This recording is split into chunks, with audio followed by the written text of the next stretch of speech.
दरगाह हजरत यूसुफियन रहमतुल्लाह अलैह के नए मुतवल्ली का तेलंगाना वक्फ बोर्ड की जानिब से तकर्रुर अमल में आया है।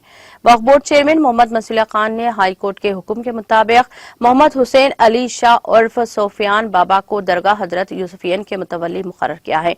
इस ज़िम्मन में CIO वक्फ बोर्ड ख्वाजा मोइनुद्दीन ने अहकामात भी जारी कर दिए हैं। मीडिया से बात करते हुए मुतवल्ली सोफियान बाबा ने सदर नशीन वक्फ बोर्ड मोहम्मद मसूला खान का शुक्रिया अदा किया। बोर्ड चेयरमैन तेलंगाना बोर्ड के चेयरमैन की सदारत में आज दरगाह सुफैन की चाबियां खिदमत के लिए लिया हूँ। मेरा नाम मोहम्मद हुसैन अली शाह है। वल मरहूम मोहम्मद मुजाहिद अली शाह का दूसरा फर्जंद है। इंशाल्लाह उम्मीद करता हूँ कि मैं बेहतर से बेहतर इंशाल्लाह खिदमत अंजाम दूंगा।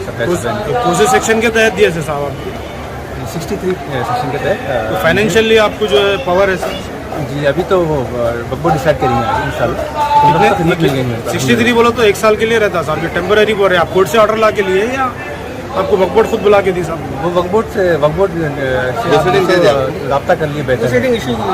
प्रोसीडिंग आपको इशू वक्फ बोर्ड से? प्रोसीडिंग तो बराबर खाली कोर्ट के ऑर्डर पे आए, अभी उन्हें वक्फ बोर्ड नहीं, वक्फ बोर्ड ऑर्डर भी दिया। उसके बाद जो प्रोसीडिंग जैसा वक्फ बोर्ड फॉलो करिए जो भी ऑर्डर आया हाई कोर्ट से। जी तो हाई कोर्ट से आप ऑर्डर लेके आए सर, तो उसके बाद आपको वक्फ बोर्ड दी सर? जी हाँ।